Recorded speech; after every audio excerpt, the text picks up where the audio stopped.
Definite integral देखा था, area under the curve and area between the curve, right. तो area under the curve, area between the curve निकालना आ गया आपको, तो एरिया अंडर द कर्व अपने आप निकाल लेंगे, क्योंकि आप बेसिक प्रिंसिपल वही यूज कर रहे हैं जो एरिया अंडर द कर्व के लिए यूज करते हैं, right. Area under the curve में आप बिटवीन द कर्व भी जब भी यूज करते हैं तो आप दो कर्व का एक्स एक्सिस के साथ एरिया निकालते हैं और दोनों के बीच का डिफरेंस जो होता है वो आपका आंसर होता है, ठीक है। तो अभी मैं दो क्वेश्चन सॉल्व करूंगी इस पे, एरिया अंडर द कर्व पे, ताकि आपको ये अच्छे से समझ आ जाए कि इसको प्रॉब्लम को सॉल्व कैसे। सपोज आपके पास दो सर्कल हो और जिसका इक्वेशन है X square plus Y square is equal to 1 and x minus 1 square plus Y square is equal to 1। Circle का फिगर ड्रॉ करना आप सबको आता है। आपको इन दोनों सर्कल के बीच का area enclose by this two circles निकालना है। You have to calculate area enclose between these two circles, okay. तो आप कैसे इसको, सबसे पहले तो इसका डायग्राम बनाएंगे। डायग्राम आपको दिख रहा है कि यहाँ पे x के साथ x प्लस 0 या x माइनस 0 है, ये ठीक है। यहाँ b 0 है, यहाँ पे 1 और 0 है। मतलब ये कि आपका जो सर्कल है उसका पहले सर्कल, इस सर्कल का सेंटर जो है वो क्या है 0 0। ये रहा सर्कल आपका। सिमिलरली दिस सर्कल, इसका सेंटर क्या हुआ 1 0, x पे वैल्यू 1।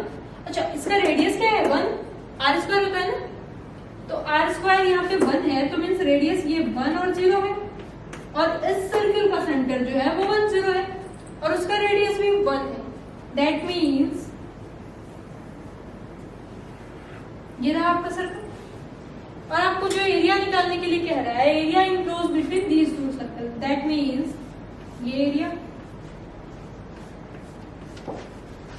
अच्छा, सिमेट्री की प्रॉपर्टी से आपको ये पता है कि अगर आपने इस एरिया को कैलकुलेट कर लिया और उसका 2 टाइम कर दोगे तो ये दोनों एरिया, टोटल एरिया कैलकुलेट हो जाएगा, 2 बार करने की जरूरत नहीं है। ठीक, अभी जो मैंने मेथड बताया था आपको, उसके लिए आपको सर्कल का इक्वेशन चाहिए है आपके पास, उसके अलावा एक्स एक्सिस चाहिए, वो भी है आपके पास। एक्सिस आपने डिसाइड कर रखा है ऑलरेडी कि एक्स एक्सिस पे आपको निकालना है। नेक्स्ट आपको ये वाला पॉइंट निकालना है जहां ये दोनों सर्कल इंटरसेक्ट कर रहे हैं, राइट, क्योंकि ये इंटरसेक्टिंग पॉइंट निकाले बिना तो आप आगे कर ही नहीं सकते सॉल्व। ठीक, इंटरसेक्टिंग पॉइंट निकालते कैसे हैं? इंटरसेक्टिंग पॉइंट निकालने का सबसे बेसिक तरीका जो आपने पढ़ रखा है कि इस इक्वेशन से X square is equal to 1 minus Y square, या फिर Y square is equal to 1 minus X square, यहाँ सब्स्टिट्यूट कीजिए वाई स्क्वायर को 1 माइनस एक्स स्क्वायर से और इसको फिर इक्वेट कीजिएगा तो आपको एक्स और वाई की दो अलग अलग वैल्यूज निकल के आएंगी। ठीक, और दो वैल्यूज आएंगी, वो एक वैल्यू आपको ऊपर वाला इंटरसेक्शन पॉइंट देगा, दूसरी वैल्यू जो नीचे वाला इंटरसेक्टिंग पॉइंट देगा। तो ये वैल्यू हमें आ गई 1/2 एंड √3/2। एक्स और वाई की वैल्यू हमारी निकल के आई 1/2 एंड √3/2। इसको सॉल्व करने के लिए मेथड मैंने आपको बता दिया ऑलरेडी।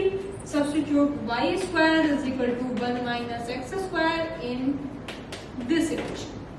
ठीक, यहाँ सब्स्टिट्यूट करेंगे तो आपके पास सारा इक्वेशन x में मिल जाएगा, क्वाड्रेटिक इक्वेशन मिलेगा। x की दो वैल्यूज देंगी और x की दो वैल्यूज जो मिलेंगी वो आपको कॉरस्पॉन्डिंग y की वैल्यू देंगी और वो निकल के आएगा दिस।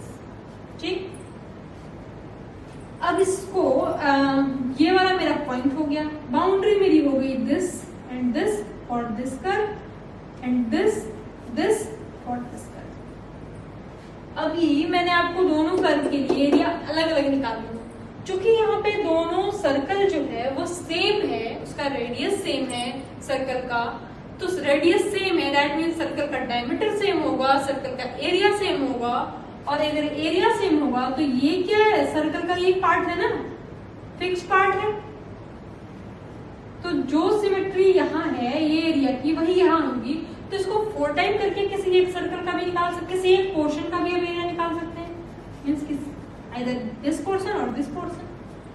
बट अगर आपके पास सर्कल का रेडियस अलग अलग होता तो आप इसको अलग अलग कैलकुलेट करते, इसलिए मैं अभी अलग अलग कैलकुलेट करके बताऊंगी, ठीक है। तो पहले के लिए आपके पास होगी वैल्यू 0 to 1/2 और इस कर्व का इक्वेशन क्या है, यहाँ से y square is equal to 1 minus x minus 1 का होल स्क्वायर अंडर रूट ये प्लस दूसरे वाले का इस पोर्शन का ये निकला आपका इस पोर्शन का एरिया, ठीक, इसका एरिया निकला। अभी मैं इसका एरिया निकालूंगी, इसका एरिया क्या होगा, ये पॉइंट 1/2 है, ये पॉइंट क्या है, ये पॉइंट बाउंड्री निकालनी है, ये पॉइंट क्या है 1/2 से 1, तो ये वाला पॉइंट हो गया मेरा इसके लिए 0 to 1/2। इसका इस कर्व का इक्वेशन क्या है, इस वाले कर्व का है, इस कर्व के लिए y इज इक्वल टू क्या है 10 हो गई सब। उसके बाद इस वाले पोर्शन का निकालेंगे, बाउंड्री 1/2 से 1 और इक्वेशन कर्व का इस वाले सर्कल का area y square is equal to 1 minus x square under. तो हमें जो मिला वो मिला हमें एरिया 0 to 1/2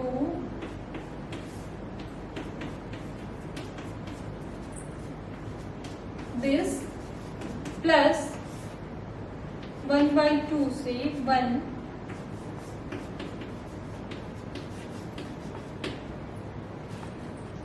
और ये एरिया तो हमें हाफ का मिला, हमें ये पूरा फुल का एरिया चाहिए, ये भी तो चाहिए, दोनों को 2 टाइम्स कर देंगे, राइट, कर दिया।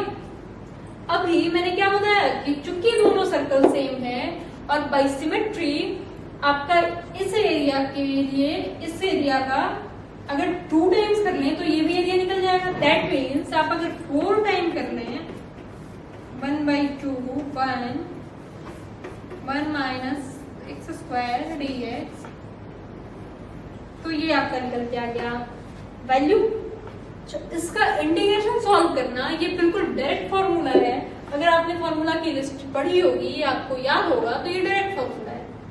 इसका आंसर मैं लिख दूं डायरेक्टली, वैल्यू इस इंटीग्रल की वैल्यू बाय फॉर्मूला आपको ये मिलेगी और इसका जब वैल्यू हम सब्स्टिट्यूट करेंगे 1.5 तो ये हमें मिलेगा, जब मैंने 1 डाला 1/2 1 माइनस 1 0 प्लस 1/2 साइन इनवर्स 1 क्या होगा, ये तो 0 हो गया, साइन इनवर्स 1 साइन 0 0 साइन 90 1, तो ये हो गया 5/2 इंटू 1/2 यानी 5/4।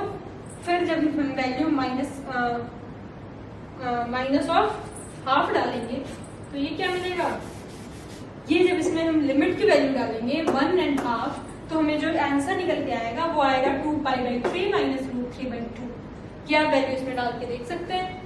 प्रॉब्लम आप सॉल्व करेंगे खुद से तो आपको ज्यादा क्लियरिटी होगी, और इसके लिए हम एक दूसरा क्वेश्चन भी लेंगे ताकि आपको ठीक से समझ में आए चीजें।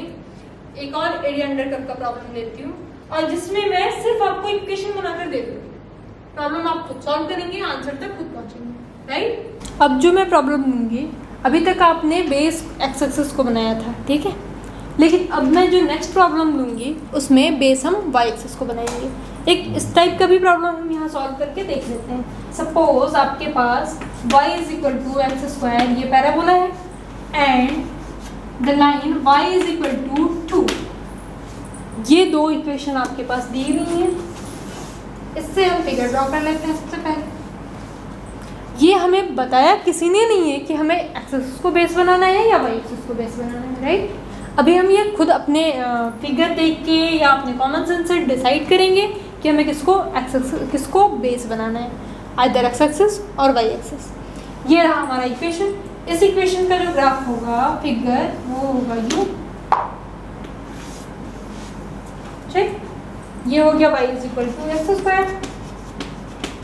दूसरी जो हमारी लाइन है y is equal to 2, y suppose हमारा ये है y एक्सिस है तो y इज इक्वल टू 2 कहाँ, यहाँ कहीं कट करेगा इसको। अब हमें निकालना है द एरिया इनक्लोज्ड बिटवीन, ये रहा मेरा y axis area enclose between x is equal to 0, that means y axis, ये रहा y इज इक्वल टू 2, ये line,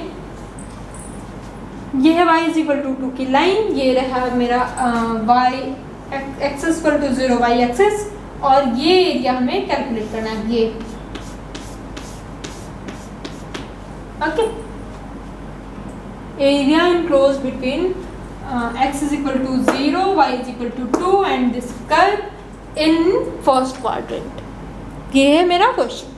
In first quadrant we have to calculate the area enclosed between this curve, this line and this axis. Okay? ये रहा मेरा required area. इस area को calculate करने के लिए हमारे पास दो तरीके हैं. अगर हमने इसको बेस बनाया तो हमें ये और ये बाउंड्री यूज करनी होगी. हमें इसके अंडर का एरिया निकालना पड़ेगा इसका, और उसमें से ये एरिया माइनस करना पड़ेगा, राइट? तब जाके ये एरिया मिलेगा. और उससे सिंपल है कि अगर हमने y एक्सिस को बेस बना लिया तो y एक्सिस को बेस बनाने के लिए सबसे पहले हमें क्या करना पड़ेगा, यहाँ पे dy लेना पड़ेगा और यहाँ पे range y is equal to लेनी होगी, y इज इक्वल टू 0 और दूसरा जो वैल्यू है y इज इक्वल टू 2. यहाँ पे इक्वेशन में जो हम लेंगे वो x इज इक्वल टू लेंगे. इसमें x इज इक्वल टू क्या है, इस यही कर्व है ना मेरा ऊपर वाला. हमने इसको बेस बनाया, इसको बाउंड्री बनाई, ये मेरी दूसरी बाउंड्री, कर्व मेरा ये वाला, राइट? इसको अगर हमने इसको बेस बनाया तब इस मेथड से सॉल्व होगा. तो ये क्या बनेगा, ये मेरा ये कर्व क्या हुआ, x is equal to √y dy, right? अब इसका इंटीग्रेशन आप इजीली सॉल्व कर लेंगे. इसका इंटीग्रेशन क्या होगा, y का पावर हाफ, इंटीग्रेशन का simple method, y plus 1 power y का क्या हो गया 3/2, वैल्यू 0 और 3/2, ये ठीक है. अब इसको हम सब्स्टिट्यूट करेंगे तो ये क्या बनेगा, 2 का पावर 3/2 डिवाइडेड बाई 3/2 3, ऊपर आ गया ये 2 माइनस 0, ये वैल्यू बनी ना हमारी 2 का पावर 3/2 इंटू 2/3. तो ये रहा आपका एरिया अंडर द कर्व का टॉपिक.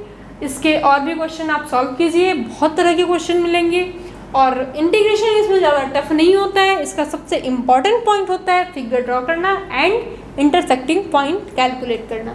अगर आपने इतना कर लिया तो आपको आगे क्वेश्चन सॉल्व करने में कोई प्रॉब्लम नहीं होगी, क्योंकि इसके ज़्यादातर क्वेश्चन या तो बिल्कुल सिंपल इंटीग्रेशन होते हैं या फिर किसी पर्टिकुलर फॉर्म का फॉर्मूला यूज़ करके सॉल्व होता है. ठीक है, तो इसके क्वेश्चन सॉल्व कीजिए. फिगर ड्रॉ करने की जितनी ज़्यादा प्रैक्टिस हो सके उतनी ज़्यादा प्रैक्टिस कीजिए, क्योंकि फिगर ड्रॉ करना ही इस क्वेश्चन का इम्पॉर्टेंट पार्ट है. ठीक, आज के लिए बस इतना ही. अब नेक्स्ट चैप्टर में हम वॉल्यूम के लिए पढ़ेंगे. Thank you.